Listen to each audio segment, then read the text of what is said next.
Sweet. All right, we're on. Kia ora everyone, what's up?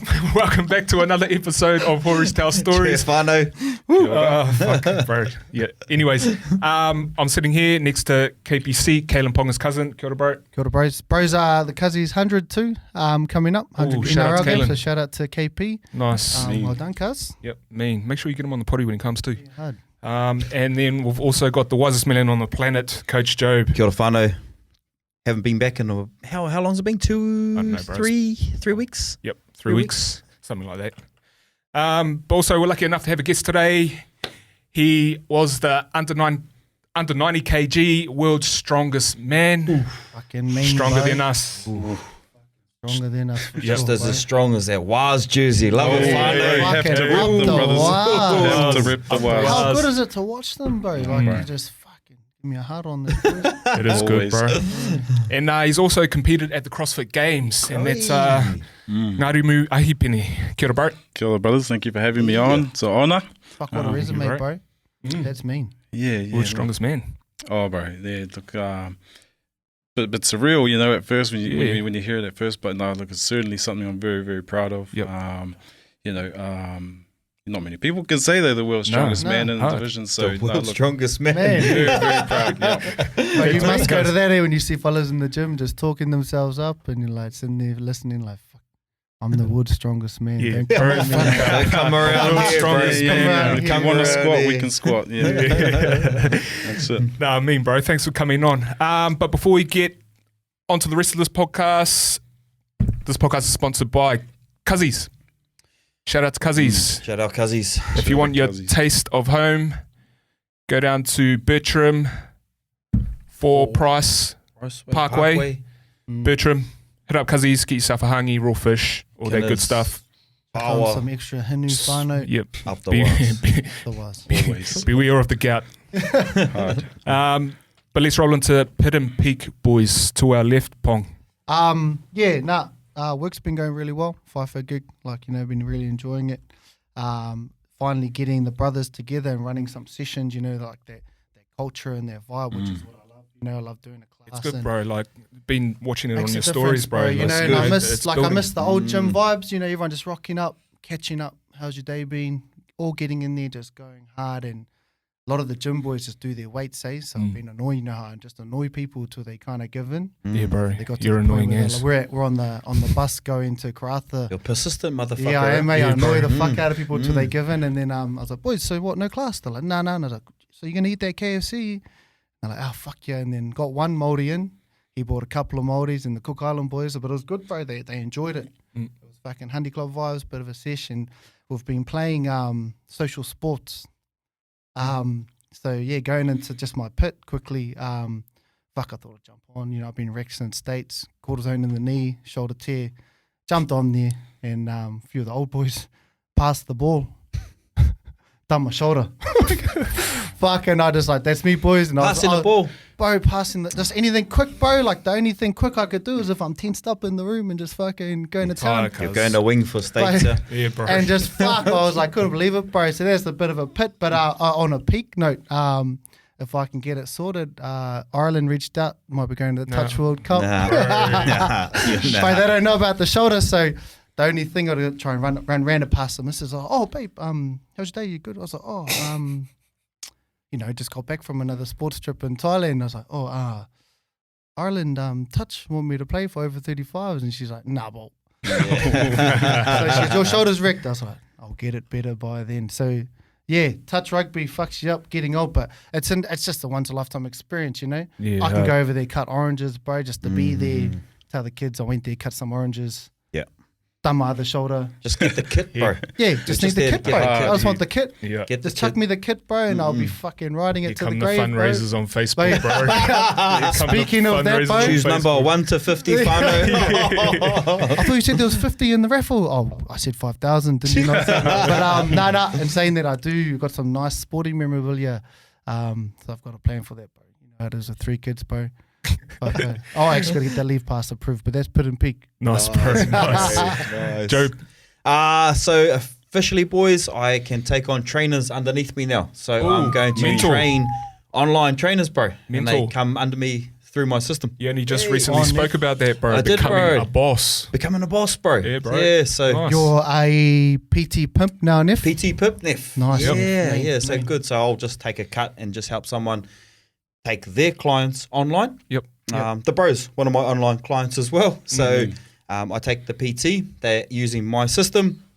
They'll use my processes, but I can assign the clients and who goes where, bro. And then I just take a cut off there. But they're taking a hell of a lot away by coming underneath me as well, bro. It's an untapped territory that I think I've navigated really well. And now I can help someone else, bro. But for me, that's good expansion because other people are using my methods, my processes. And yeah, I'm confident in that as well. And then I can give that delivered to someone and then they can take that into their next part of their journey, bro. So yeah, we're up and running, boys. Coach Job imprint. Yeah. Yes. Bro, do you have like do you have like an agreement that they have to be under you for a certain 3 term? months. 3 months. So people to kind 3 of months. grab some clients, undermine you, I guess. It would be a bit of a shit thing to do, but in the end, they will undermine me because they'll take the knowledge and then they'll F off by themselves. But that's fine because I'm just going to take on the next lot and the next lot. Next and then wave. and it'll just come from me anyway. Ripple effect. Well done, bro. Yeah, bro. So yeah, we're up and running now. I just got a few trainers ready to jump on board and we'll navigate it as best I can. But that's like I spoke about in the last potty, that's what I wanted to do. Move into that space, You've done it within 3 weeks. Yeah, it was good, Nice, bro. bro. I've been busy though. Yep. And the Pit Boys, fucking, it's like a nothing worse. Bills, Bills, bro. When they the direct debit time too, bro. Yeah, it is. It's around the tax time, bro. Fucking do yearly insurance for RAC for my car, bro, and that's about $1,200. But you don't know that it's coming out. So when $1,200 comes out of your account, you go into and the old card declines at the server and go, oh, better have a quick look. Oh, minus $1,200. Fuck, where did that come from? Bro. Then it's school holidays, bro. So the last week of school, the kids go to after school care, bro. So that payment come out. And then the 2 weeks that they go to holiday care, that payment come out, bro. And I was just sitting there just going, fuck yeah. I've just paid for my tickets to New Zealand as well for me and the boys. Bills, nothing worse, whānau. Yeah, nothing worse. One of those things, a fucking bills. But you go look at the positive, Neff. You're driving a nice truck. You could be having fan belt problems or driving my piece of shit, bro. So you got to weigh it up, pros and cons. You got to be insured, bro. Yeah. Got to be insured. Fucking hell, my car's a piece of shit too. Yeah, bro. It is. Nice, bro. Nah, got anything for us? Oh, yeah. So, look, up until Wednesday evening, it was going to be that the Blues were getting swept, brother. But we managed to turn that around. Awesome. You're only as good as your last. You're only as good as your last game, and Queensland failed miserably the other day. So, look, I'm happy about that. So that's take not your broom and fuck off out of there, bro. Gap it. They were actually really off, bro. Queensland, I thought. Yeah, look, I think they missed Walshy a lot. I thought so too. Out the back, Brimson just doesn't have that X factor, that Walsh brings. Walsh is just that electric speed, bro. Mate, yeah, you can't buy that sort of stuff, and this was really noticeable. So, but anyway, we don't care about them. But so my pit. Oh, I picked up a little injury earlier in the week. I was doing some glute ham raises and thought I'll be cool and do them weighted. And next minute I'd go to bed that night and my left knee's all swollen and stuff like that. So I picked up a little bit of injury. Bit of an MCL maybe? It's actually, don't ask me what the muscle's called, bro, but the one that comes up the back here that joins into the knee. One of those muscles, bro. Let's just say maybe the outside gastroc. Yeah, one of those. Yeah, that sounds good. So the calf muscle, bit of calf injury. But I went to physio this morning and stuff like that. Shout out to Pip, my physio. Yeah, she's awesome. So sorted that out. Oh, that was my peak. Sheesh. It is a peak. It's a peak to me because it made me laugh. But so I had my dad had a little meeting that he wanted my sister and I to attend via Zoom yesterday, and so he's just recently started to pick up his te reo Māori and stuff like that in the last few years and stuff like that. So he said to us, we had one of our lawyers his lawyer was in the interview as well. He's just before we get started, could I just do a bit of a karakia to start the hui off? And she goes, yeah, no worries. So he goes, all right. E tō mātua ki te rangi, whakapai ni nei kai. He goes, for coils. Trying to press the coil, and then he goes, and then me and my sister looked at each other on Zoom, mate. I was like, Kai. Wrong one now. Oh, bro. He goes, hang on. And then he started again, eh? So, but you know what? Effort's Effort's there, you know, the intent is there. That would have been me up. Oh my God, bro. I would have started sweating. I was pissing myself, eh? But anyway, he made me laugh, so that's my peak of the week. Nice, bro. Nice. Moving on to me, boys, car. Again. Fuck.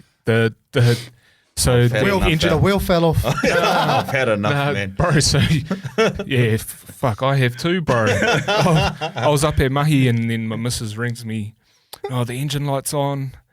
I was like, oh, fuck, maybe check the oil or something like that. I don't know cars, bro. She's like, no, it's sweet. And then pay for the mechanic to come over. He like chucked the scanner in it or something like that. And he's like, no, everything's fine, blah, blah, blah. And then she drove it away for a couple of days, and then fucking engine light came back on again.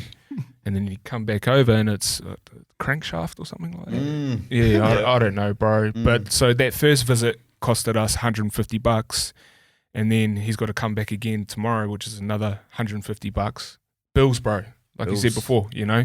Nothing worse. Oh, nothing worse, bro. And car bills. Car bills. Which has been the story of my life. Yeah. The story of 23 for me.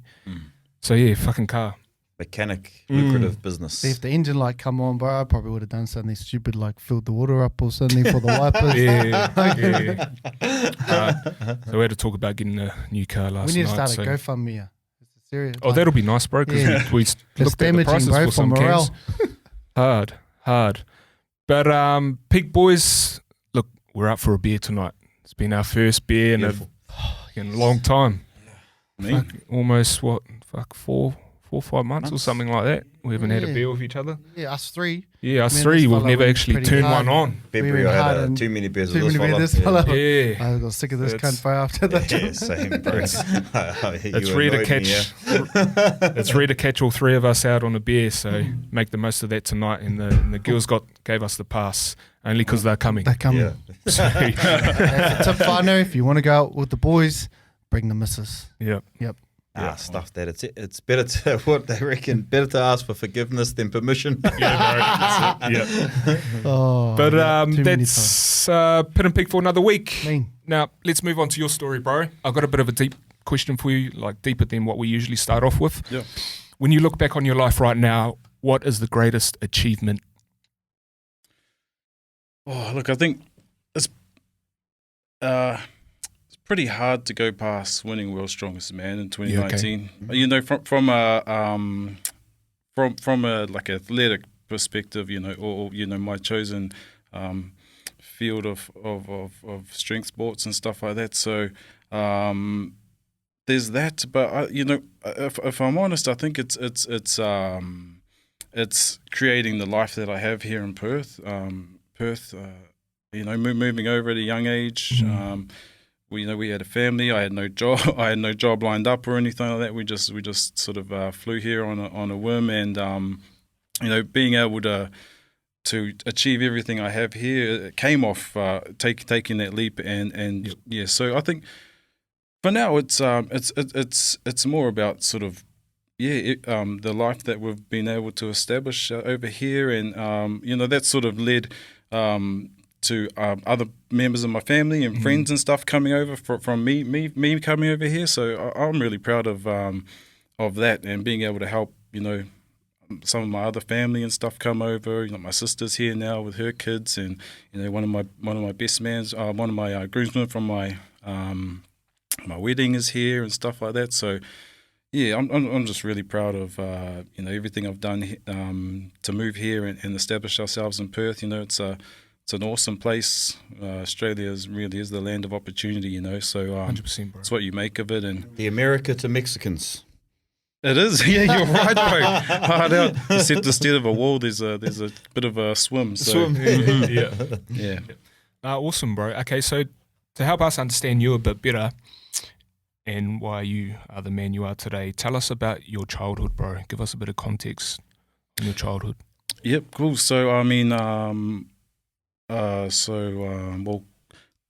te arawa te waka, ko ngō taha te maunga, ko te mimi o peke haua te awa, ko Ngāti Whakaue te hapu, ko Ngāti Rangiwewehi te iwi, ko Tawake Heimo te tūpuna whare, ko te ao ngāhoro te tūpuna kuia, ko Ngarimu Ahipene Ahipene. So I grew up in Roto Vegas. Vegas. Yeah. I grew up in a place called Auahu, which is at the mouth of the Auahu River. Absolutely beautiful place. I went to Ngōtaha Primary, which is a primary school just in Ngōtaha there, and then I went to Kaitau Intermediate, Rotorua, when I was younger. So, mate, look, I couldn't have asked for a better upbringing, to be honest. We lived on a lakeside property, and we lived down the bottom of the property, right on the lakeside, and my koro and Nanny lived at the top of the hill. So, just grew up with all the marae values. My marae was only like a kilometre down the road, so I was able to just bike down there. I was able to fish in the rivers, freshwater rivers. I did a heap of trout fishing and stuff like that growing up, just playing in the bush, going out there picking blackberries, stealing the chickens' eggs from the farm next door, just being able to just roam free and do what I want, stuff like that. So, I grew up in Rotorua. It's just, I couldn't ask for anything better. I feel sorry for our kids today, it's a lot different, bro. There's so much, so many perceived dangers out there now, that we are so protective of them and stuff like that. So I think, I'm just super, super grateful to have grown up down there, next to the marae with my koro and stuff like that. And, I think it just bred a lot of independence and stuff like that, grew up down in Rotorua. Heaps of really good, actually, probably not a whole lot of good role models down there, but so I grew up in Rotorua till I was 10. Then we moved up to Auckland. So, Sorry to hear, bro. Yeah. Look, everyone was telling me I was going to turn into a Jaffa, and I probably did, to be honest. But I think I'm really grateful for my mum who sort of pushed going up to Auckland for us. Whereabouts in Auckland? Sorry, bro. North Shore? Mighty G Field. Yeah. So I was in Devonport. Yeah. Oh, at the naval base. Yeah, G Field. Yeah. G Field, bro. That's where I grew up. Auckland was alright. Wasn't too bad. Just too crowded, bro. Fucking heinous. Yeah. Oh, that traffic, man. Like, that was one of the...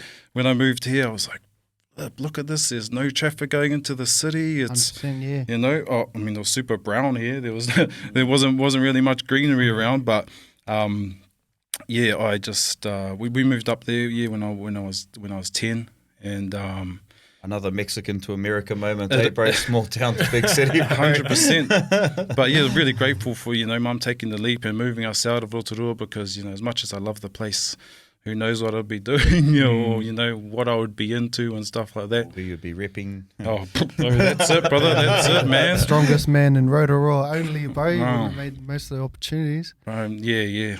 So moved up to Auckland, then that's where I first started playing league. So yeah. Who'd you damn for?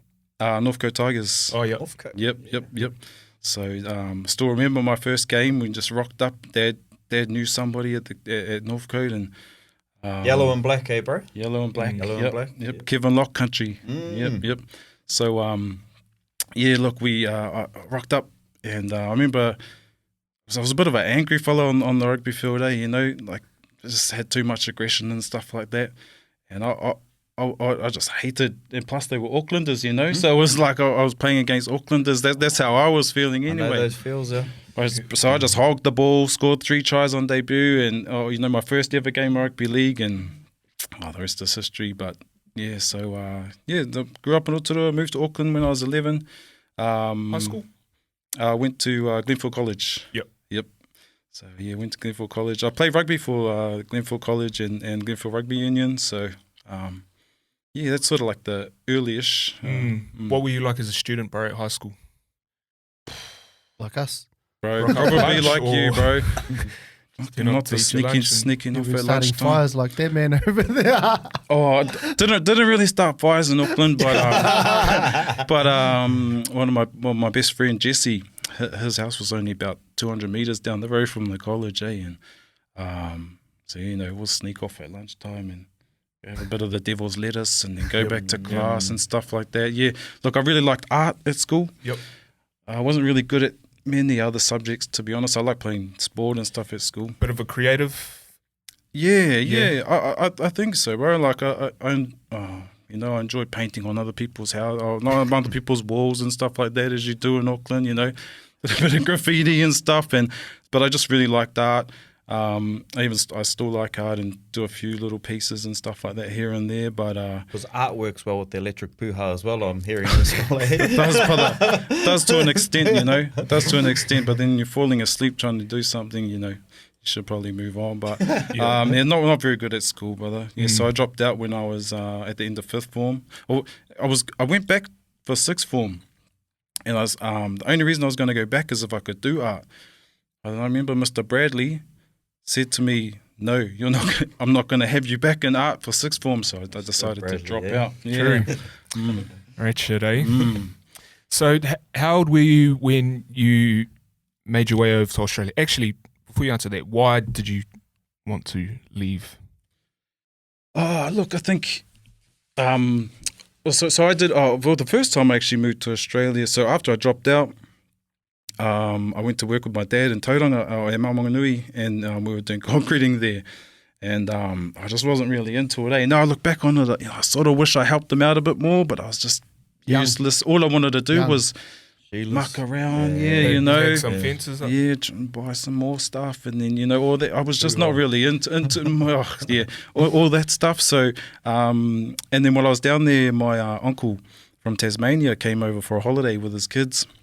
He said, "Oh boy, what are you doing?" And I was, I was working with Dad at the moment. He said, "Oh," and then I don't know how it came about, but he ended up offering me an electrical apprenticeship over in Tasmania. So when I was 16, I first came over to Aussie. Yep. I'm really grateful for Uncle for he's passed on now, rest in peace, Uncle Donda. But he took me over there, started my electrical apprenticeship. So I was away from home when I was 16 for like 6 months. I wanted to stay there, but so Uncle brought me over on the premise, that I'd become a dependent. And I'd be able to get, I think he'd be able to get a bit more assistance and stuff like that, because he was paying me and stuff like this. But it turned out when we went to the what's it called here? It's not WINS, it's Centrelink. Centrelink. When we went to Centrelink and he's like, "Oh no, he doesn't qualify for any of the funding for his pre-apprenticeship, and so I think he sort of worked out, actually. Neff's going to cost me a lot of money to keep him here, so I ended up coming back, and then I did my apprenticeship in Auckland, and did my apprenticeship in Auckland, finished that, and I already had my first kid at the time, my daughter Layla, when I was 22, I think it was. So we had a kid. Things were going all right, bro, but I was just sort of stuck in a little bit of a rut, Things were going okay, but I guess the high hanging fruit of Australia was always there. And then my father-in-law moved over a few years before that. He said, "Why don't you just come over here? You can stay with me. Perth's, there's a mining boom over here, so come over. You'll be able to get a better job, make some money." We looked into it and we just took the leap. So if my father-in-law didn't push us to come over. He was pushing us to come over for a little while, and they just decided to just do it. Had nothing to lose. Had a trade behind me, which I thought would help, and it did. It carried over here. So it was mainly just to get a better life and just try something new. Especially when you get that first paycheck of a job in Aussie, like Bro. Mine was Woolworths. Oh no, I mean at the airport. Sorry, and it wasn't amazing, but. You think you're on though, eh? Bro, I was like, bro, that's me. I'm out Paycheck, there this I'm on. weekend. My It's shot. us. My first pay slip wasn't, bro. But what had happened is I didn't read the questions properly, so I ticked that box where they take 49% of your tax out. So when I'm looking at my pay and I'm looking at the bro's pay, I'm like, Fuck, I'm doing more work than this cunt. yeah, fuck, that fella's only on 80%. I'm smashing it. I ticked that box. They take 49% of your tax. Good tax return. It was crazy though. Listen, Like I had $10 more an hour straight away for doing nothing extra, you know. So yes, the money was huge. Yep. You spoke before about, being close to your marae and your family and things like that. Was it difficult for you to leave that behind? Oh, it was, bro. It was, yeah. You know, like in any big Māori family, we were really close with my cousins and stuff like that. My auntie Liza and Uncle Brian and all of her kids, we were really, really close. You know, we'd hang out always in the holidays and stuff like that. And so yeah, that was tough to leave them behind. My mum and my sister were back here too, and my dad actually, but at that time. But look, I just thought, we had nothing to lose really. You know, at that time they're still quite young. You know, mum and dad, so. I felt like they were always going to be there still. There was no COVID keeping us away from everyone for many years and stuff like that. So it was tough, but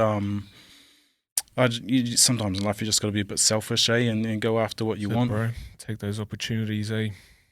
So when you come over to Perth, bro, what would you say your biggest struggles were when you first arrived here?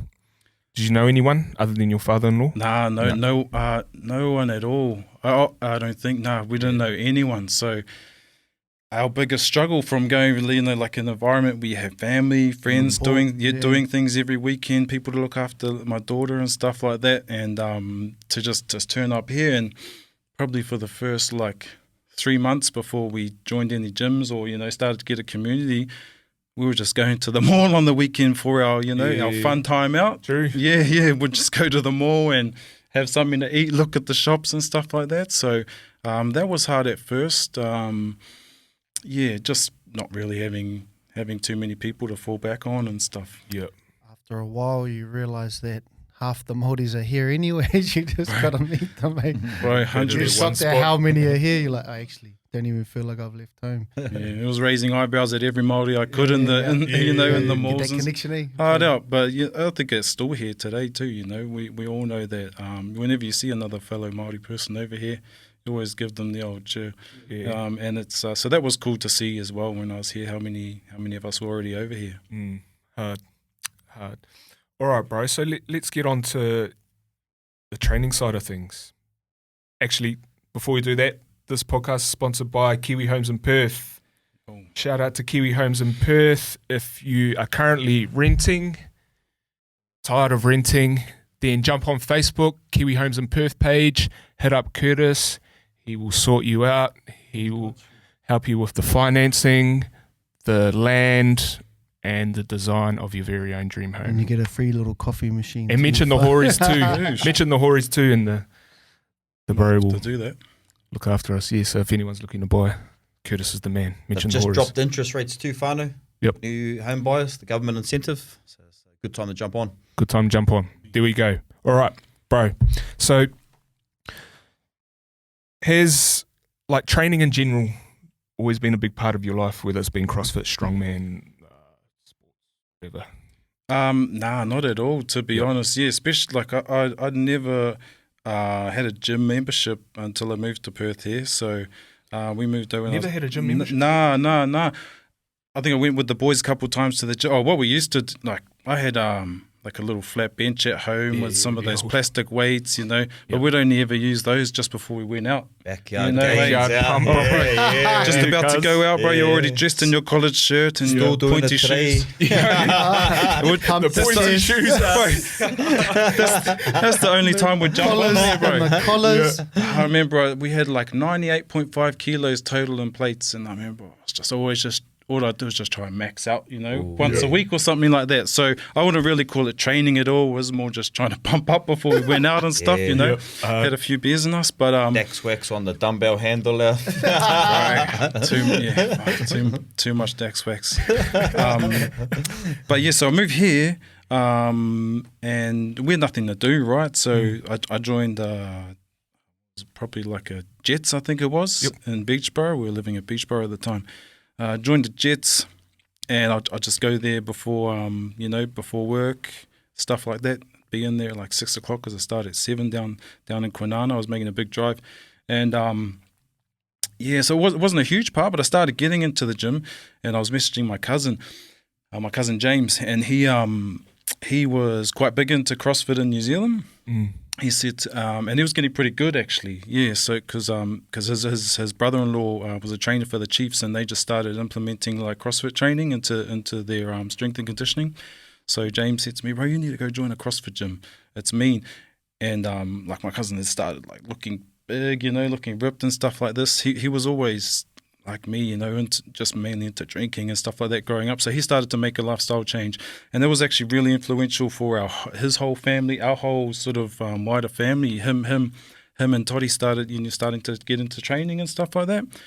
And now I look back, he made a massive sort of culture shift within our whānau, getting everyone into fitness and stuff like that.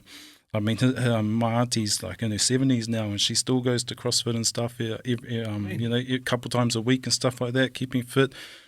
So he encouraged me to go to CrossFit gym, and so I joined my first CrossFit gym. I think it was in 2012. It was CrossFit Morley just down the road here actually, and signed up there.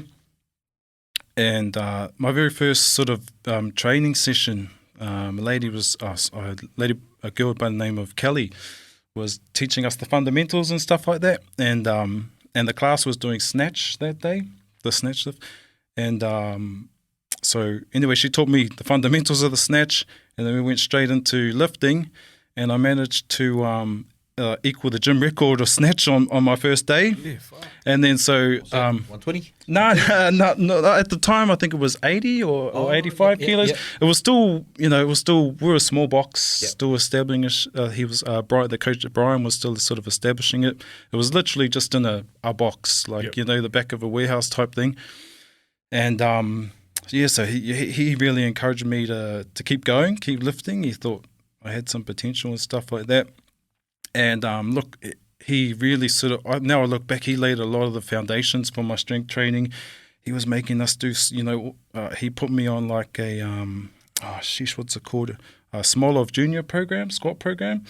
And my squat just started going through the roof. And then, he was making us push sleds afterwards as finishers outside. But I really loved that environment because everyone was in there suffering at the same time. I had no mates, and then they started running like small competitions in-house and things like that. So I started getting some friends and stuff like that. So, it wasn't a huge part of my life actually until I moved here. But I just sort of fell in love with the vibe I was getting, the endorphins, started to see physical changes. And then turns out I was sort of quite naturally strong, and I didn't really know I was. I just started at CrossFit Morley, and just sort of fell in love with the community vibes and everything that came with physical training and getting stronger. Yeah, nice, bro. And how long did it take for you to like start competing in CrossFit? Yeah, so they, at I guess like a sort of just a local level, we started doing a few competitions that people were asking me to join their teams and stuff like that. Is it Invictus, bro? That was the first one for beginners? Invictus. Is it Invictus, bro? Is that here? Was that a CrossFit comp here in Perth? Yeah. Festivus. Is it Festivus? Festivus is kind of like the beginner one, eh? Yeah, kind of like a beginner one. I think the first CrossFit comp I did was Invictus is another one, isn't it? Is it one? Oh, Invictus, but I think that's like an international, because the CrossFit Invictus is a CrossFit gym in the US. Oh, okay. I don't know if there was like sort of a competition made here off the back of that, but I never attended it. But I did like a 3v3. 3v3 or no, it was a pair of four pairs comp. 4 pairs. 2 pairs, so you're in a team of 4. Yeah. That's why I was never good at maths, but so just lift that. But you had us sold anyway. Yeah. Sounded good. Pair of 4. But that was sort of just, I guess, that was where I started competing. So yeah, like I said, I was living up here in Beachboro, but I was working in Kwinana. I didn't really start getting into full CrossFit competitions till I moved down to Justice CrossFit in Rockingham. Yep. And they were always sort of, here in Perth, they were like one of the elite gyms here. They always had the strongest people. Everyone knew who Ryan Woodall was. And I moved down there, and I remember the first day I turned up there because I finished work at 2:30 down at my work, and the boys sort of trained before the 4:30 class at 3 o'clock in the Arvo.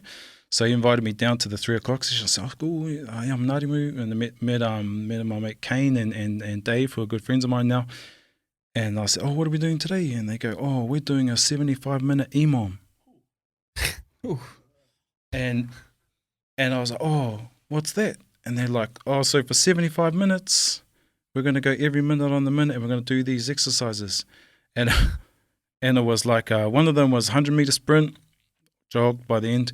Then one of them was like 10 back squats at 100 kilos, and then there was I think there was 4 movements, and then there was 1 rest minute, right? So you went hard on these, and this is like, I've done a little bit of training, but I was like 75 minutes is an hour and 15 minutes. Anyway, we did that, and I don't know how, but I got through it.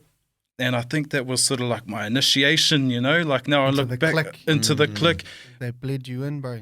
Yeah. But I still remember that workout now, like that's,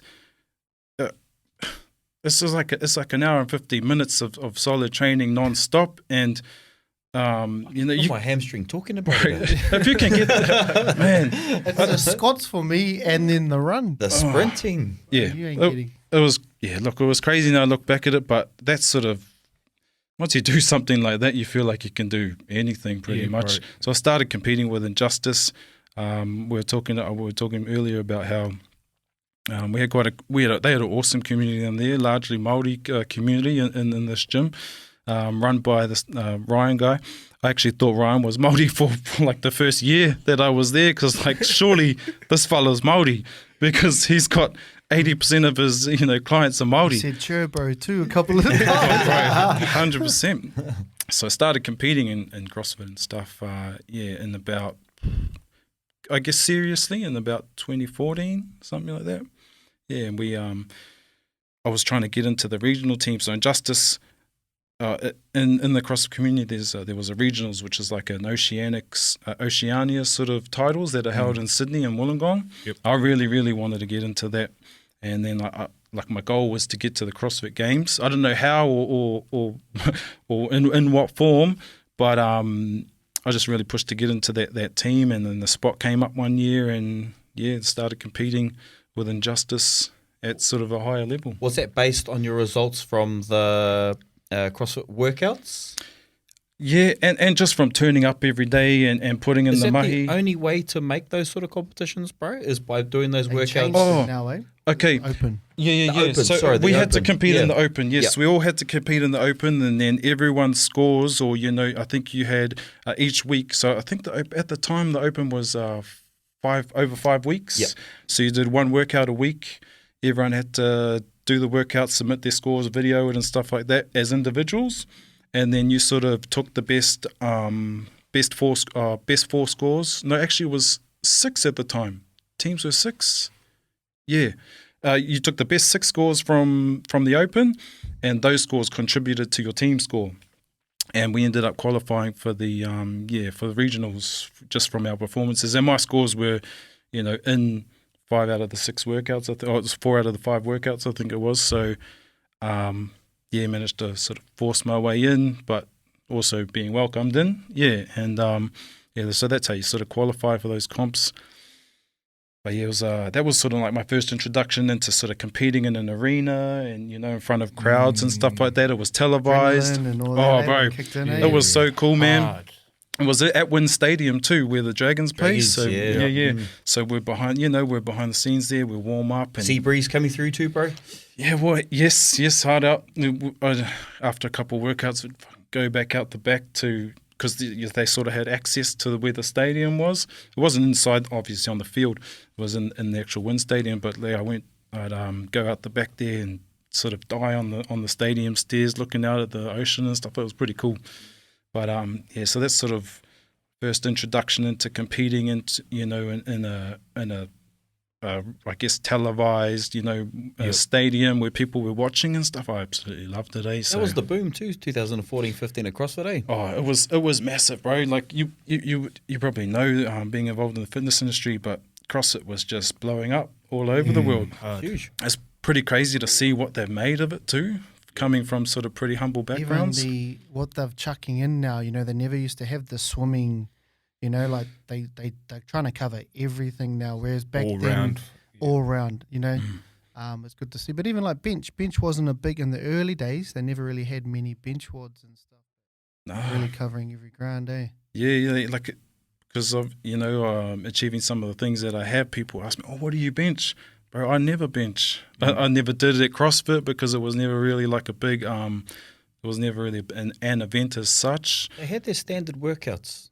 I found in the early 2013, early 14, days, 15, they had their standard friends and yeah. The basic stuff, eh? They led to those quite often. The girls, the girl workouts, Fran, Isabel, all of those sort of workouts. No Cindy, 75-minute one, bro. Fuck, they would have broken. No more of those, man. But it was just fun, the CrossFit stuff. It was real competitive because they had those standard workouts. You could compare your times to your peers and stuff like that. So it was always a competition. Everything was a competition, even if just mucking around. And I'm very competitive by nature, so it just sort of suited me to a T to be competing against my mates and then having a laugh, paying each other out, all that sort of stuff, and then being able to go and actually do that in front of people, and it was just super fun, yeah. You could also compare your times to like guys like Rich Froning and stuff like that as well, doing the same workouts. 100%. Seeing how close you were to those. Yeah, I mean, they had guys. to log all of their scores as well, to compete. I actually met Rich Froning. I did, Out-angled him too, brother. I'll show you those pictures later. But he was. I don't know how it happened. I love that terminology too, eh? Don't know how it happened, bro. But I'll show you the picture, and it's the truth. But so that was cool being able to meet Rich. He was just an absolute machine. Yep. So obviously that would have been at the CrossFit Games, which year? 2017. And where was that held? That was held in Madison, Wisconsin. Madison, Wisconsin. Yeah, sort of. Don't ask me exactly where it is, but it's in America somewhere, obviously. But it's a really cool place. They go from like 40-degree heats in the summer to like minus 20 in the winter. So, and it's also the whole city's sort of around this based around this massive lake that freezes over in winter. So Madison was a really cool place. But that's where it's held. Is it everything that you see on TV? Crowds, fucking cameras.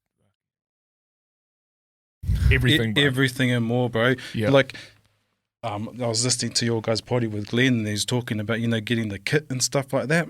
But that was like that was one of the main things I wanted, bro. Because when you go there, so we rocked up. We'd obviously been training and stuff. We were there for a week prior, just training and stuff like that. And then probably one of the coolest days, of my athletic career was when we went in to get kitted out. And you sort of you just walk through these, they had people, and the Reebok, because it was sponsored by Reebok back then, so Reebok just kitted you out with everything. And we walked through, and they handed me this big box, and they had my name on the back. Everything had my name on the back of it. Bro, they're asking you what shoe sizes you are, we got like swimming trunks, swimming compression vests and stuff like this, hoodies. And that you just felt like a rock star, getting all that sort of stuff. It surprises me that you got gears, bro, because usually those cunts are not wearing anything. It's all for show. It's all for in between the workouts, bro, because the shirt comes off straight away. But it's a long way, bro, from as a kid getting Lotto and Slazenger to your own Reebok shoe, you know what I mean? So it's bro. must be a good feeling. Oh, it was cool as, bro. And I went back to the hotel afterwards, laid everything on the bed, because that's the thing to do, you know. If you're a CrossFit athlete, you lay your kit out that you get given. Took some photos of it and stuff like that. So no, that was really cool part of the journey. But to get back to your question, it is, bro. Everything was just so professional, you know. It was like it's typical American sports, you know. They had all these sponsors, branding. They'd branded the whole stadium. They had marshals and stuff, making sure because it's on TV as well. So, you know, you had to be here at a certain time and stuff like that. And that Americans go crazy for CrossFit, so the crowd was huge and stuff. It's a real experience here. I love those commentators, though, bro. They just make everything so much, better. Yeah, bro. They always give more. They give more. They give more on everything. A few white lies here and there on you know some stuff. But yeah. They're the entertainers, bro. America in any sport. Yeah. Okay, bro. So talk us through any particular workouts that really stand out during your time at the games. Yeah, so I mean, sort of what led me to CrossFit was the fact I was good at sort of the strength stuff. Yep. So I remember my favorite workout anyway was because they had a coliseum there, but because I competed in a team.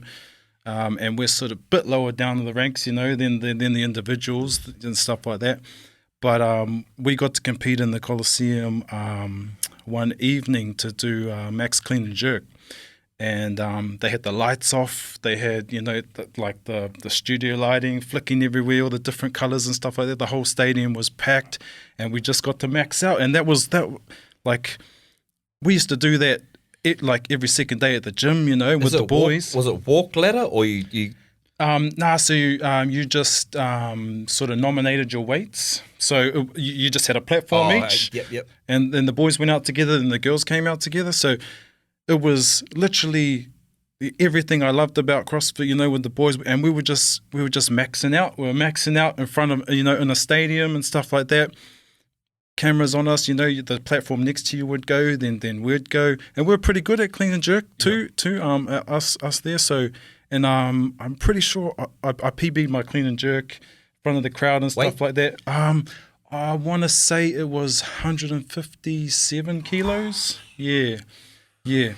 I'd done 160 in training, but you know, just the accumulation of everything else we'd done in the week and all the other stupid swimming and stuff they made us do. You know, didn't quite hit it, but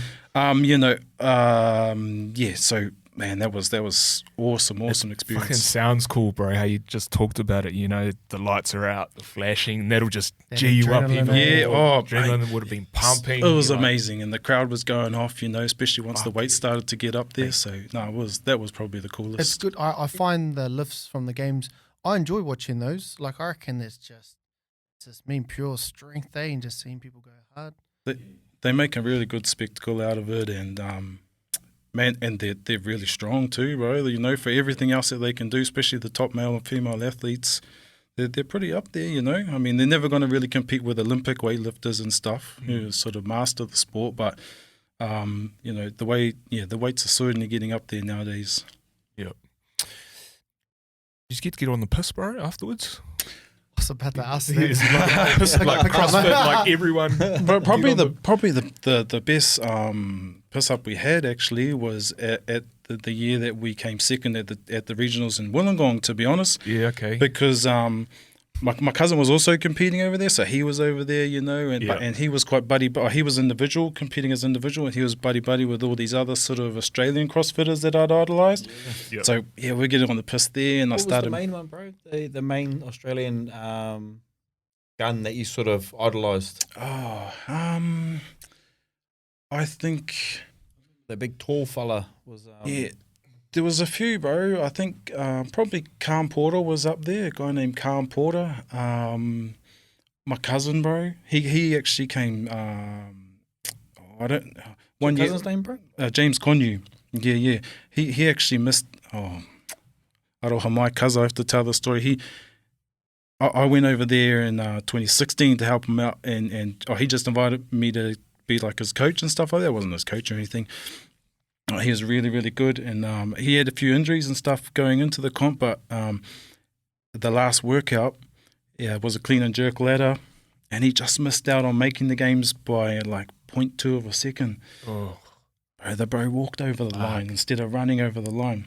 Anyway. So he finished all his lifts? Finished all his lifts, and it was cool, you know, walked over the line and didn't run over. Yeah, bro, and that walk over. Sorry, brother, to bring that up. But, like, yeah, I quite idolise him, you know, and as far as, because he was up there, man, and obviously he's my cousin, and he's always look up to people like that, so, but yeah, so, yeah, didn't really get on the piss after the game. One of my bros came, he was actually, he was only, I want to say, just over a year sober. Yep. Yeah, so me and Ryan had a few beers, but we didn't really get too much on the piss there. Yeah, it was, but I think probably the best one afterwards was at regionals. Yeah. Oh, mean, bro. Mean. So, what's your biggest takeaway, bro, from competing at the biggest stage of CrossFit? I think what it really did for me was sort of, you know, even getting back to something like that 75-minute thing was just it sort of. It really helped with my mental game, because you're absolutely cooked for so many of these things. You have to go hundy, you know what I mean? So it just it made you get comfortable with feeling uncomfortable, you know, and it made you'd be nervous, you know, you'd be wanting to, you know, almost spew up and stuff like this, and sort of that feeling and being able to push through it, I think was probably one of my biggest learnings, that, you know, being able to know that I can mentally push through a lot of these really tough looking workouts and come out the other side. Yep. That was probably the biggest my takeaway, was how it helped me mentally. Yeah, that mental resilience. 100%, man. I think CrossFit was one of the only platforms that actually provided the uncomfortable space, and the athletes inside CrossFit, or people who were doing CrossFit at the time, because it was very nichey, understood that getting uncomfortable was actually the comfortable place to be. Nowadays, we're seeing it on social media quite a lot, so everyone's privy to that information that, hey, to be your best self, you need to get uncomfortable. So we see that often on social media quite often. We talk about it as well. We talk about it as well, bro. And that information is now out there. But at the time, no one sort of understood what that meant, bro. And I think the CrossFit community was the first community to really understand how to get deep and to get really uncomfortable. And that's where that growth comes from as well. Yep. I think that was the turning point for just society in general. And it's really good for you to get uncomfortable, and that's the only way for growth. I think CrossFit really honed in on that early, before the social media boom. I agree, bro, and I think that was sort of why they used to get a little bit of hate too. You know, people used to hate on it hard because they were doing these ridiculous workouts, often not with the best form and stuff like that. They were doing these ridiculous, and a lot of people would be, man, what are they doing that for? You know, like.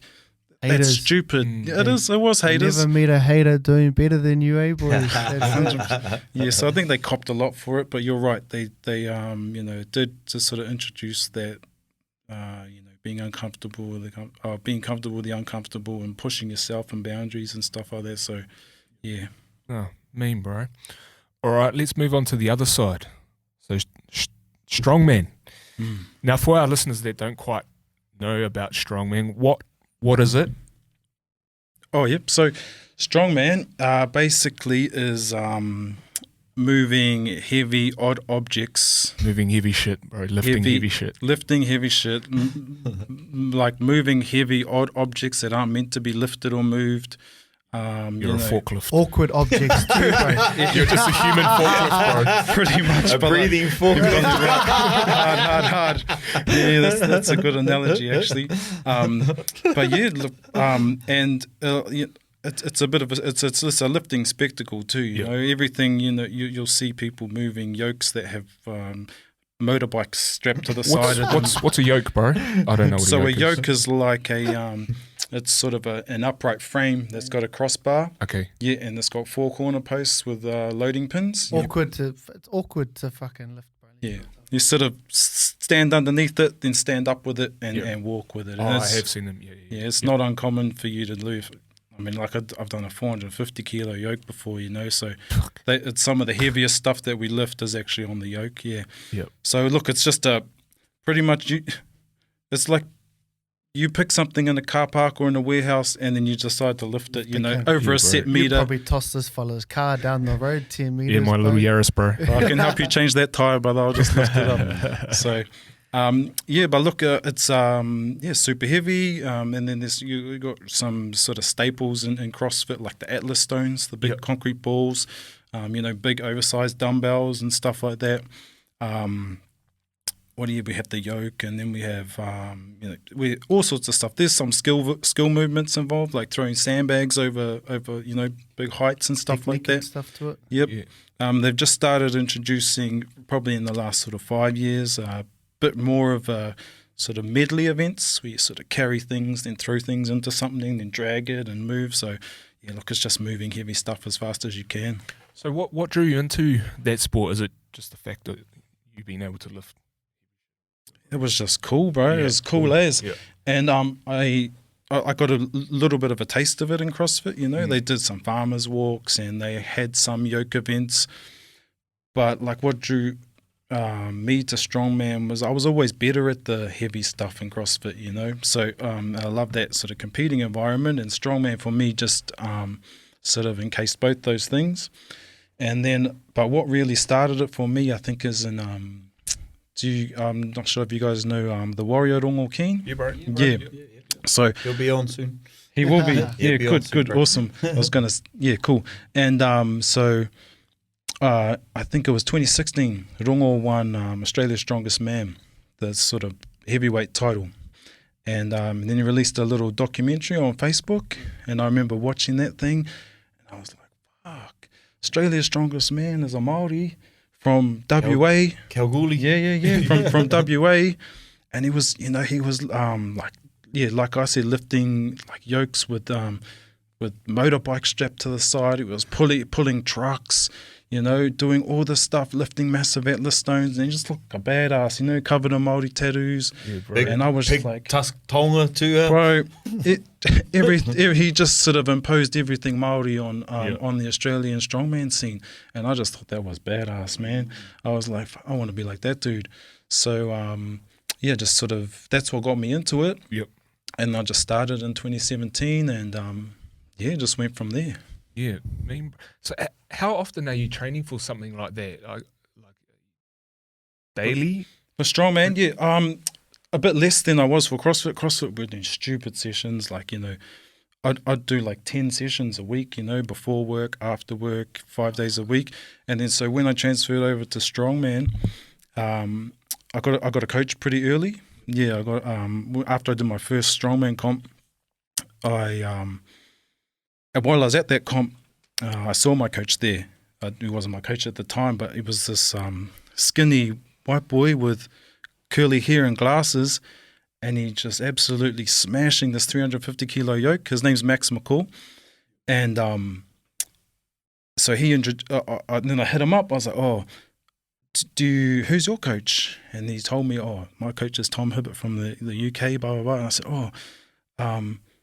"Oh, that's cool. Does he take on clients?" And he said, "Nah, bro, he's actually full now, but I do coaching." And I was like, "Oh, okay, cool." He's like, "Yeah, it's $30 a week, blah blah blah blah." I was like, "Oh, mean." And so I joined up with Max.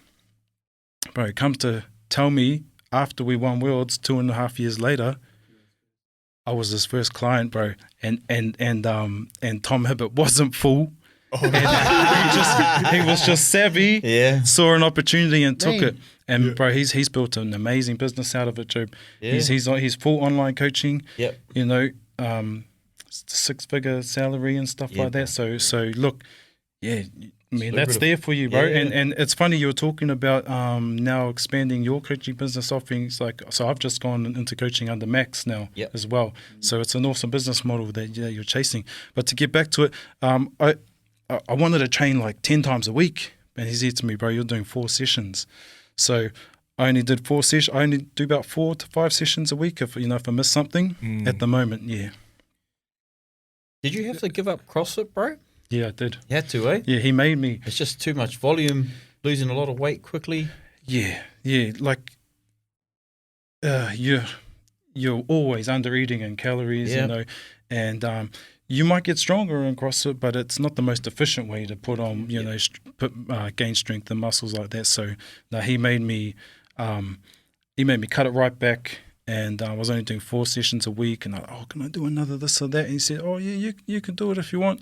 And then he'd let me do something, but he'd make my next session harder and make me not want to do that beforehand, you know. What? Just curious, bro. What are your numbers? Your lifts, so your squat, bench, and dead. What's your PBs for those? PBs. So my best squat was 300 kilos. Yeah. At what weight, bro? I was probably walking around about 95 at the time. Yep. My best deadlift is 310. That's at there's raw without a suit, because we're allowed to wear suits and stuff in CrossFit, deadlift suits and strongman. So my best raw deadlift is 310 kilos. That's about 96 kilos in weight. Bro, my bench, like I said, I don't really train bench. I think my best bench is only like 140 kilos. Yep. But overhead press, which is sort of like our version of Yep. it's our bench in strongman, is 180 kilos. Yeah. So I've split jerk 180 kilos out of a rack. Yeah. Mean. Yeah. Mm-hmm.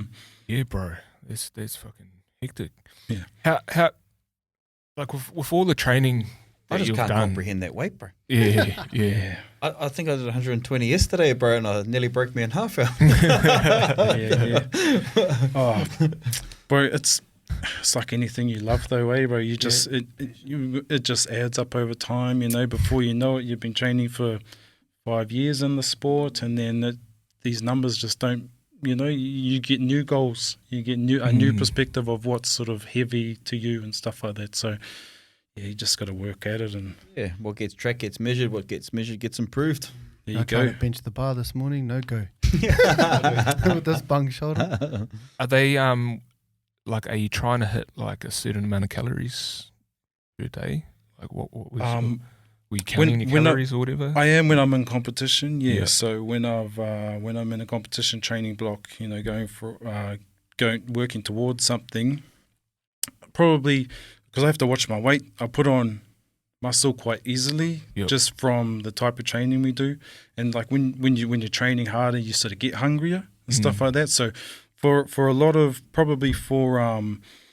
especially like the first part of my strongman career, I just eat to fuel training, and it wasn't always clean, but I tried to sort of not only have takeaways once a week and stuff like that. But yeah, if especially because you're in a weight class, aren't you? I'm in a weight class, so you can't sort of go too exuberant with the calories. You still got to watch that weight I can't quite manageable. That's it, man. So I have to just. I mean, I competed under 90 kilos, and I have to watch my weight. And like I've been up at sort of like 102 before. Yep. And then that's when I know I need to starting to cut my calories back. How are you taking that, bro? Are you trying to, before the competition, trying to chop back down to 90 with like a 4 to 5 week block, bro? Or are you doing like an MMA style block cut? Like, are you trying to just cut weight, water, everything before the competition? Yeah, it's a bit of a mix of both. So, sorry, but it's just laughing at the bro. It's a bit of a mix of both. I like to prioritize. And overall, I need to prioritize hitting my weights. You know, so I'll always eat to fuel myself to hit my weights, but then I monitor my weight, and you know, if it's creeping up, then I'll start to sort of about at least like sort of 6 weeks out from the comp, I'll start to cut calories back, or I'll actually start going on, have my diet plan. And for a long time, I didn't have a diet plan, and I would do it like the MMA style, and I'd just sort of water, weight, cut, carbs, drop. All of that 2 stuff, weeks right? out, yeah. I've had some horrendous ones. Is your weigh-in the day before comp? Yeah, it's the day before. It's 24-hour weigh-in. So after that, just start tuning the feeds, eh? That's it, man. I've got a refeed protocol and stuff like that, and that's it's hard, but it's enjoyable to do after you've sort of 400 grams of carbs and all that sort of Carry on. 1,000. We 1,000 try and hit 1,000 grams of carbs. Yeah. for the refeeds. For the refeed, yeah. It's a bro. We've got What do you got on the menu for that, bro? like heaps of rice, bro. Sushi, fried rice. I don't really like to eat pasta. I just don't like it. But I love rice, creamed rice. Yeah. You know, all that sort of stuff. Plus, you have some treats because you need to just get calories in as well. But we push the sushi and cream rice pretty hard the day after. Yeah. Oh, mean, bro. Anything that sounds harder, bro, to be able to make weight for the world strongman. Than the bros that are just munching. You know, the big boys, the Eddie Halls, Thor Johnsons, and You'd stuff be like gutted that. though. You go to your weigh-in and you you have to go and compete in another weight class. It'd be Yeah, well, thankfully I haven't had to do that before, but I've been in some pretty rough states, you know, right before weigh-in. But it all disappears as soon as you see that 89.9 on the scales, bro. You're on the top of the world. We have everything ready to go. Like it's actually, I'm really lucky. Like my coach he's an absolute geek, right? And he's always self-educating himself. Like he's been interested in strength training since he was like 12 and trying to improve himself. So I was really lucky that the first person who sort of conned me into getting coached by him just happened to be a super coach. And he's taken other people to World's Strongest Man titles and world records and stuff like that. So someone with passion, bro. Just exactly, man. So but yeah, to get back to your question, yeah, I've had some rough cuts that you know where I've had to lose like 6 kilos in 24 hours type thing. So, but I've learned better methods now, and I start sort of getting onto my diet plan about 6 weeks out. And when I competed at Worlds last year, was actually the best cut I've ever had to do, and I couldn't believe it. Things were just coming off like clockwork as we were dropping the calories because I'd never really done a proper diet plan. It was crazy to me how it was actually working. You know, you drop some calories, 24 hours later, boom, like it shows on the scale. So, yeah, it's Is it a big sport, like in terms of like people competing and I guess participating worldwide? It is now, yeah. It's it doesn't get a lot of this sort of Like attention, like the CrossFit has, you know. But it's got a rich history, you know, World's Strongest Man going back to the 80s, especially in, or even before that, but especially in the UK and the US. I know they always air World's Strongest Man at Christmas time in the UK, so it was sort of like, even if you're not into strongman, but you're from the UK, a lot of them sort of know who strongmen are and have a good idea about what strongman is because it was always on TV at Christmas time. So, but to get back to your question, yeah, that's huge. Official Strongman Games, which I'll be going to compete in at the end of this year, and where I won the title is, they've got, I think they have 12 categories, you know, going from under 64 kilo women up to sort of, they have masters women's as well, and then they have like the open heavyweight men. You got the under 80, 90, 105, and then open men and stuff like that. So yeah, it's huge, and people come from all around the world to it. I think they have something like 500 competitors and stuff there. So yeah, it's getting big. Yeah, it's big stuff, especially in Eastern Europe too. Oh, Eastern Europe's huge. Yeah. They love it, you know, going back to the Viking age and stuff like that. And they have, you know, traditional manhood stones and stuff like that. So yeah, it goes back a long way, I guess, the roots of strongman. What about here in Perth? Are there much people that train?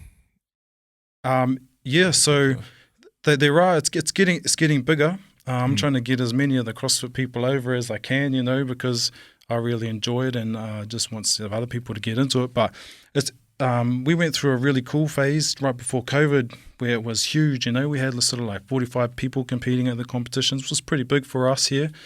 And then COVID came and mucked up a heap of that stuff, and then we had some organisation changes in Perth and stuff. But no, the community's building definitely here. Bro, like, you know, you doing CrossFit and also strongman, like obviously there's the physical side of things, but there's also the mental side of things. Like, what would you say are the mental aspects that, you know, you've took part in or you've taken on board? Yeah, I guess improve your mental game. Well, personally, I was lucky because I had this CrossFit background, right? So I had a lot of this resilience sort of already built up in my mind and sort of processes of how I approach training and stuff like that.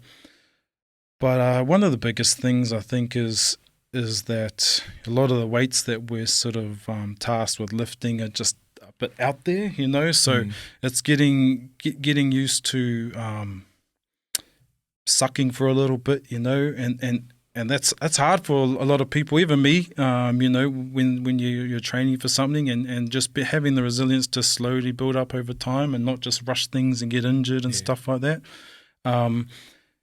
So I guess I said I have a little bit of advantage like that, but it's also something I've learned to deal with. A bit different at CrossFit is just the process, man. Like, you know, you can't rush strength. It's got to be built up and stuff like that. So just embracing the sort of the grind of going into the gym and just toiling away at what you need to do and doing your mahi and your rehab, all of that sort of stuff. But I mean, that's where an awesome community helps, right? You get people behind you and you know, encouraging you and stuff like that. So yeah, that's probably one.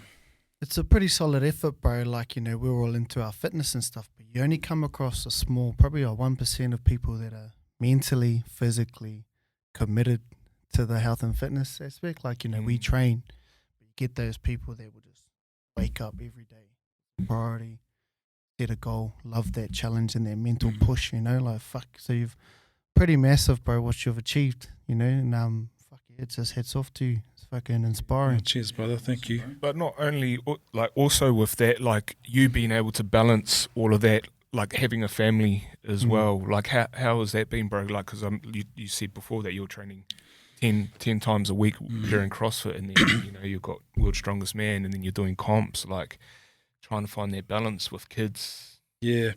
I think from like the work perspective, I was always lucky because when I started doing strongman, I moved into like an office job, so that part didn't really matter.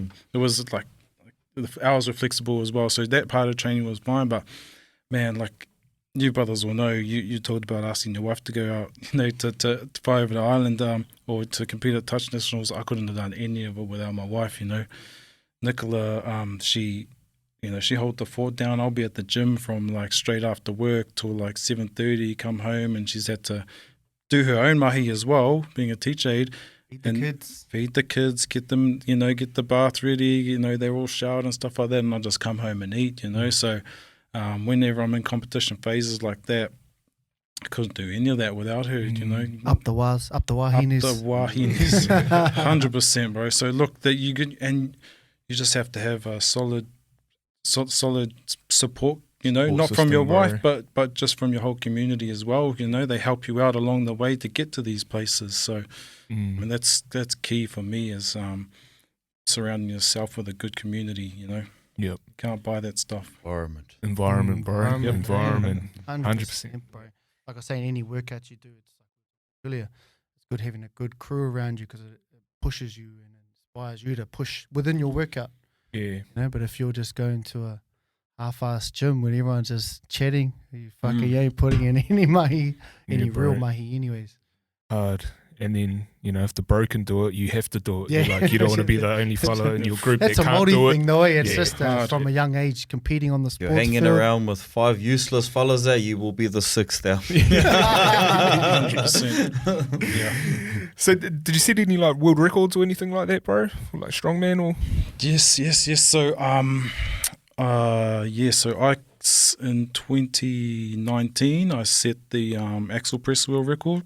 So it's like the big, you know, like it's like a barbell, but it's like a thick fixed axle barbell. You know, it's like 2 inches or something like that. So I set the world record for that in 2019 at 166 kilos. Yeah, so is that like an overhead, bro? Yeah. So you clean the axle off the ground. Oh, you clean it as well, bro? Yeah. So this one had like tires. An axle with some big truck tires. Clean it up to your shoulders. Oh, press it overhead. Yeah. So no motorbikes connected to that. Nah. Just I set that in 2019. Then in 2020. So that come natural to you from your clean and jerk. Yeah, 100%, man. Like, and I split jerked it as well. You know, it's a funny thing in Are you strongman. allowed to? You're allowed to. You're allowed yeah. to, but it's like it was frowned upon against, you know, from some of the traditionalists and stuff Like like old that. CrossFitter. Press Hard it, out. bro. What's this Yeah. CrossFitter up? That's Yeah, Olympic yeah. lifting. That's not strongman. You know, you're meant to Yeah. fuck. You get lean that back in and- sports, though. You got the power lifters and the CrossFitters Yeah, and stuff, so you yeah. understand it. Yeah. But then sometimes with those axle lifts, some of those fellas are putting it on their puku and then they're using their puku Exactly, to get bro. it up. 100%. Fellas having a rest. They have a rest. Have you done that? Well, I don't have anything to Oh, rest it on, but Let's go in. Shakes out the arms. But yeah, 100%, bro. And they, you know, then they complain about us like using our belt and stuff like that. I'm like, bro, you got a shelf to rest on. Don't you? What are you talking about? You are the Atlas board. It's bloody dumplings. But and then I set 2 more world records in 2020. So I did the dumbbell, the circus dumbbell world record. So that's like a 1-arm clean and press with one of those big dumbbells. You clean it up to fall to your shoulder and then press it with 1 arm overhead. So I did 105 kilos. And that was cool to me because I was like the first under 90 to lift over 100 kilos on a dumbbell. Yeah. So, fuck. yeah. So, Bro, I picked up the 50 at work to put it back on the rack and fucking back was almost. yeah, so that I sort of, it was 96 kilos before I set it at 105. So I was like, man, I want to get, Fuck, that's Be a the big jump first to- too. yeah. 96 to 105. yeah, so, yeah, set that. And then that same day, so I'd set 2 records in one day. And then I set the Atlas Stone world record for under 90 to 200 kilos. So lifted 200 kilo Atlas Stone over 1.2 meters. And then I was like the first under 90 kg man to lift 200 kilo stone, you know? So, yeah, so I still hold that one too. hold that one? Yeah, Oh, still yeah. hold that Yeah. one. The other 2 have been broken, which is, you know, fair enough. The sport progresses, but that one still stands. So, yeah, but I'm going to try and break my axle press world record back again in October. We need to get it back, yeah. Fuck, that's hard to What are do. you aiming for? Bro, so Or the what fellow was it that beaten? Sorry, bro, what was the it fellow beaten? that beat my record beat it by 400 grams. Oh, The old 1 pound, you know. cheeky. Bro, that's mud to me, but anyway. So we're gonna try. You know, At you least got to 2.5. bro, Oh. yeah. hard out at least a kilo, you Yeah, know. yeah, So yeah. nah, well, shout out to CJ, good on you. I want to set it at 170, you know. I think that would be really cool. I think I'm capable of it. So yeah, that's sort of my main mahi now until October Yep. is to work on that. That I'll be competing at the at our state championships. So Televised? no, it won't be televised as far as I Live stream know. or anything? As far as I know, I'm not sure. I'll let you fellas know Yeah, if it is. 100%, Yeah, hard. bro. We'll get Oh, down there fuck, for some it's- content, bro. It's Bro, going to be held in 100%. Frio. It'll be held at Frio at the Me. one of the sheds there. You know that Yep. they've got by the markets there. Yep. So yeah, that's let us know, bro. Yeah, for sure. keen. But 100% you'd we'll sit in think there you'd with the think feet. someone like KO or something would jump on, you know. we've been really Things like lucky. this. Like Australia's Strongest, who has sort of like taken over, become like the main sort of Australian strongman competitions and stuff like that. They run a lot of competitions around Australia.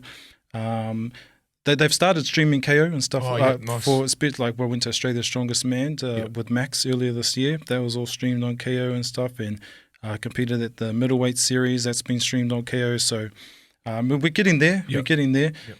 But for a region, yeah, just as far as our regional competition, I'm not too sure if we have a live stream sorted yet. I'll let you fellas know. Me, bro. Yeah, hard. Make sure you do. All right, bro. So, what are you hoping to achieve in the next part of your career, brother? Yeah, so I mean, immediately there's that in October. Like I said before, I'm going to be going to America to compete at World's Strongest Man again in December. So those are the 2 sort of medium to long, medium goals at the moment. Yep. I think I'm not too sure what's around for me after that. You know, it's been like 10 years now of me being selfish fella and, you know, trying to achieve all of these things and inspire other people. But I'm not too sure what's going to happen next year. My wife's watching this, so we don't know what's going to happen. Yeah. But, You've achieved you've achieved in the sport. I reckon. I feel like Yeah. and it's always been to push yourself. I guess. I understand what you were saying there. No, Yeah. pretty much. Cheers, brother. Yeah, Top of look, it, bro. I feel the same way too, like the hunger is still there for this year, but at some point in time, my kids are getting a bit older now. I've got 3 girls, so I need to just sort of put a little bit back into my whānau and stuff like that, because I've taken for so long. They've come along with the journey and they've enjoyed it all as well, but you can't just keep taking. So we'll see what happens next year and stuff like that. But look, focused on achieving that World's Strongest Man title again this year. So I really can't wait. Good end to the year, yeah. Hard. That's me. All right, bro. So closing question. When all said and done, what do you want to be remembered as? Ooh, I think for me, the titles and stuff are all good, but I think I want to just be remembered for the way I made people feel. Yep. You know what I mean? If any interaction they have with me, whether it's watching, talking to them, just messages over Instagram and stuff like that.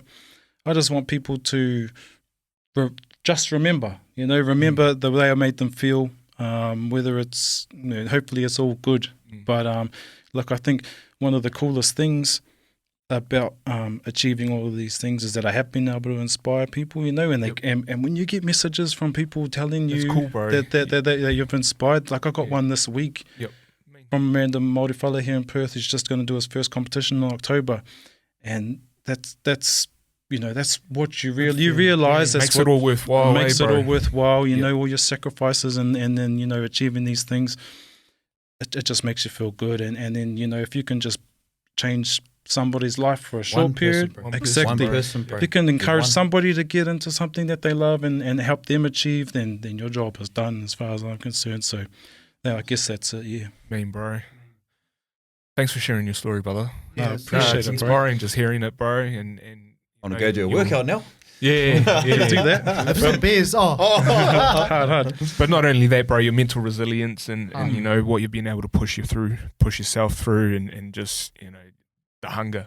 We can see it, we can hear it in your voice, bro. So appreciate you sharing that. No, cool story, brother. Mean. Yeah, we will go into it. All right, this fella wants to share some stories, some lies. We want to, every now and again, try and post up something on the story. I think we're trying to get more engagement from our listeners. We know people comment every now and again, and always down for a laugh. So, got some plans to try and set up maybe even a live stream when people send in their questions. You've touched on that in the past, or set up like an anonymous email so people can write their stories. So, we were talking about how people go around lying. Like they've been diagnosed with diabetes. Diabetes. Type 1 or type 2? So we had someone send us in something a bit too hard out for us to share, we felt. But I've also had someone comment on stories where, we've all told little white lies, boys. No one's perfect, but you get people that everything's a lie. And they don't need to. It's just you can tell straight away when they start yarning. There's no need to lie about that. Just Yeah. kaka. So I'm not judging you. You don't need to lie. Someone I know was saying friends went to a funeral, and then she looked on his story and he was actually at a festival. Little stuff like that's a bit out the gate. Do you know what I mean? Yeah, bro. One of the boys I served with, he's really successful. I'm going to call him out for this. I'm calling one of the bros too. My one too. So I'll tell you about the bro. He's killing it in real estate in Bondi over in Sydney. Real flash mansions, and I always put it back to his yarns, his kaka talk. I was like, man's perfect for the role. I joined the Navy. He's walking around in Auckland Blues. I probably talked about him before. He's walking around with the kit, full kit. He's got the bag, and he's walking around like this. Chest is up, big boy, Jim. And he used to pipe himself up on the rugby field. And we've all come across good players. And the man come and see me one night. I was on a night shift working. And he goes, "Oh, your weights, brother?" Yeah. Watched the game last night. It was Chiefs versus Northland for rugby. And I was like, "Yeah, I did watch bits of it." And he goes, "Yeah, it was a hard game. They chucked me in at number 8. I normally play flanker." And I was thinking, I didn't call him out on it because it was my first interaction. And the man was so adamant, but every time we're on the piss, this is back in his single days, yarning to a girl, and then he'd start spinning, yeah, Auckland Blues development. And just the cucker used to come out of us. But then you got the funny lies, like I was saying, my brother lived in a batch, and he locked himself out of the batch late at night, and he took a shit in the garden. This big the next morning, did someone take a shit in the garden? And he blamed it on the cat, bro. My brother Wade was back in The tiger. The cat's this big, bro, and the cucker was like that big as well. But fuck, like little lies like that. I've done a little incident where I almost got a hiding in training. This is the little white lie. We had inspections of the military, clean your room, toilets, everything has to be spick and span. And the leader comes around and inspects. Can be yelling at you, you little cunts, blah blah blah. And we were in 2 teams, divisions. Leander, Arcleys, we used to compete in sports, everything.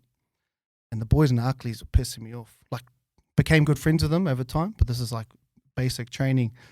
So I snuck in through their side toilet, and I took a reverse shit on the toilet. Kanga. Yeah. All we can hear in the other room, Killick says, "You fucking cunts, get outside now." And they got hammered.